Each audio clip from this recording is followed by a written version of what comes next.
大家早安，我是 Misako，我现在人在青城白河车站附近。青城白河其实位在东京的江东区，不像涩谷新宿时代那么多的购物商城可以给大家逛街逛一整天。它是属于东京的小众景点，整体氛围很宁静，观光客也没有那么的多。那也因为这一带进驻了非常多的咖啡厅，所以很多人对它的印象就是一个很时尚又文青的地方。那这一支影片就是要带着 Insta360给我的 Go 3S 带大家一起探索青城白河。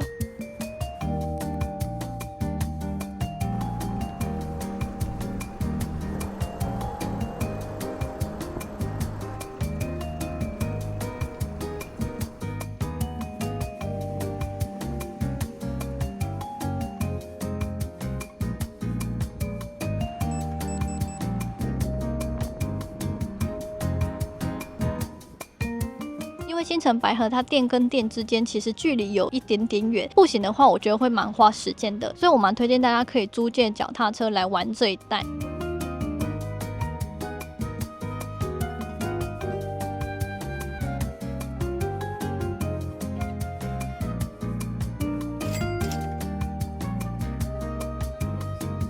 如果青城白河只能挑一家餐厅的话，我绝对推荐我现在所在的这一间餐厅，因为这间餐厅最大的特色就是它是盖在于田川旁的，从它的露天座位可以看到非常清楚的青州桥跟晴空塔。我的正前方就是巨大的晴空塔，这边的景色绝对值得你排队来吃它。不过因为这个露天座位非常的人气，加上这间餐厅它是宠物友善餐厅，所以很多人都会牵着狗狗来这边用餐。像我刚刚排队就大概排了至少30分钟左右，是先抢先赢。建议大家如果你想要来这一间餐厅用餐的话，早一点来或者是多抓一些时间会比较好哦。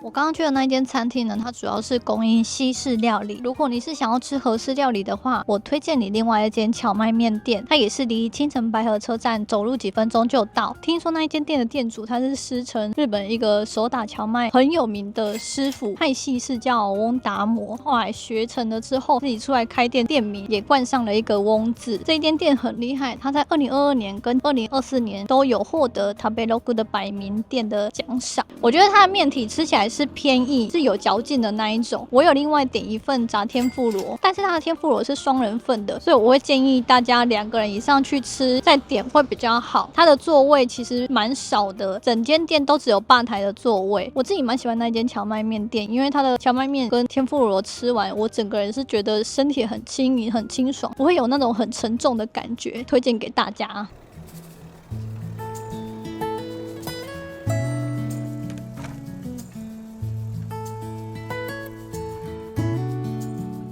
来自美国的蓝瓶咖啡目前在日本有非常多间的分店，但是如果只能挑一间的话，我会推荐你我背后的青城白河分店。因为蓝瓶咖啡在2015年拓展日本版图的第一步，就是选择青城白河作为他们的起点。现在已经进来蓝瓶咖啡，然后我点了一杯他们的热拿铁。他们有出非常多的周边商品，每次看到都觉得好烧，好想要买。如果你来青城白河，我会推荐你买他们的青城白河分店限定的马克杯，那个是只有这一间分店才买得到的。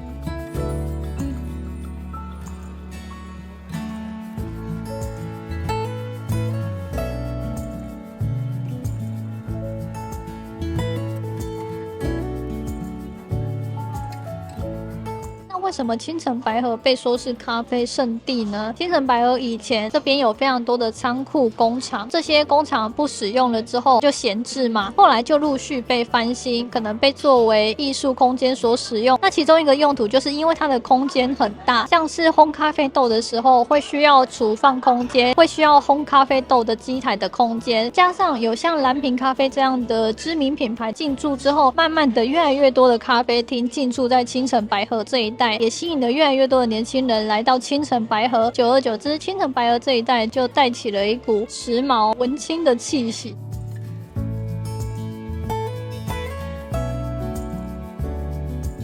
青城白河还有另外一间咖啡店也蛮有名，是来自纽西兰的精品咖啡，叫做 Opress Espresso。它跟蓝瓶咖啡一样，在青城白河有一整间专属的店面，除了是咖啡厅以外，其实也是烘焙工坊。幸运的话，听说还可以看到他们烘焙的过程。店内有提供轻食、咖啡，你也可以买咖啡豆或是他们其他的周边商品。我觉得两边的咖啡都蛮好喝的。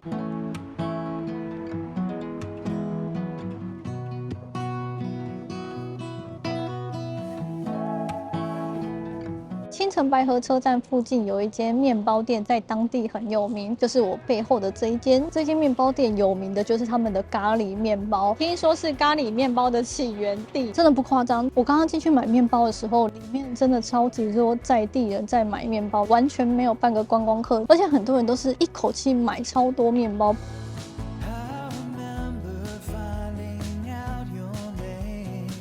有分干口跟新口，然后我买的是干口，那馅料算是蛮多的。我觉得有点可惜的是，我买的时候不是他们刚出炉的时候，所以我觉得咖喱面包有点冷掉了。如果是刚出炉的时候，一定会超级好吃。它吃起来味道，老实说就是一般的咖喱面包，就是非常的庶民口味，没有到专程需要过来买的感觉，提供给大家参考。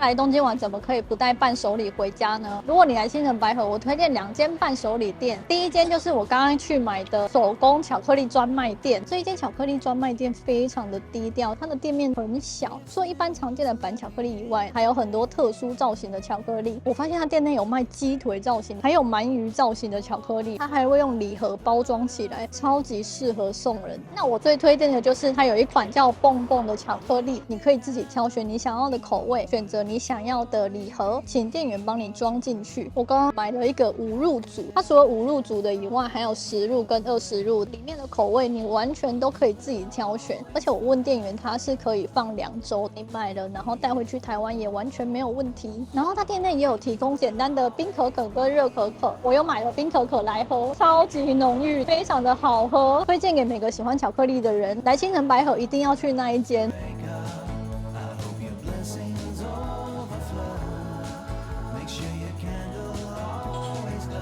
另外一间也很适合当伴手礼，是青城白河附近一间红茶专卖店。它从店面外观就非常的吸引人，它整间店的风格打造的很像是爱丽丝梦游仙境，而且它的红茶种类真的是蛮多的，有卖茶叶款式，也有卖茶包的。我上次就忍不住带了2个口味，它的包装也非常的精致。最特别就是还有提供一款圆形的铁罐包装，结账的时候你还可以自己挑选说你要哪一款铁罐，你还可以选择要不要在上面贴祝福小语。那个包装的精致程度，我真的觉得很少人可以抗拒。店内提供的红茶种类其实还蛮多的，也有不同国家的，店员也会泡红茶给你试喝，他们也会根据季节推出不一样的限定套组。这间店我也是非常的推荐。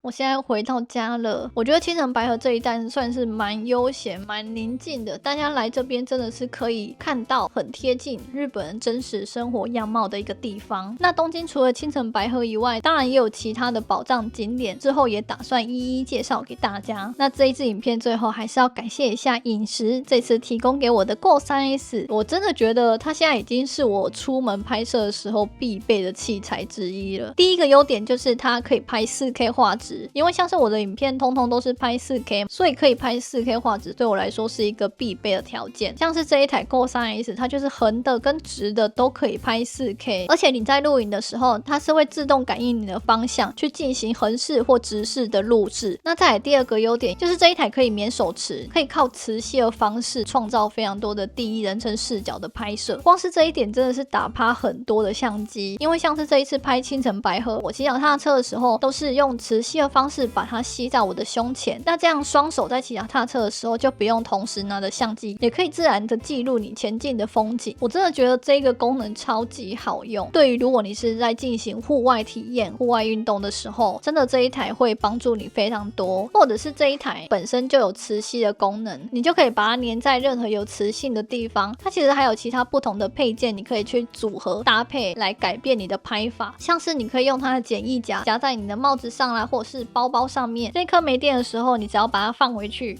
它就会自动开始充电。你也可以回放你刚刚拍的东西。那除了这些特殊的用法以外，它当然也支持最经典的拍法，也就是架上自拍架之后，你可以手持自拍。你使用自拍棒自拍的时候，这一块可以翻转，自拍的时候也可以很方便看现在荧幕画面中的自己是长怎样。总之这一台推荐给大家。最后，如果你喜欢这一支影片的话，记得帮我按赞，也别忘了订阅这个频道跟帮我分享出去哦。那我们就下一支影片见，拜拜。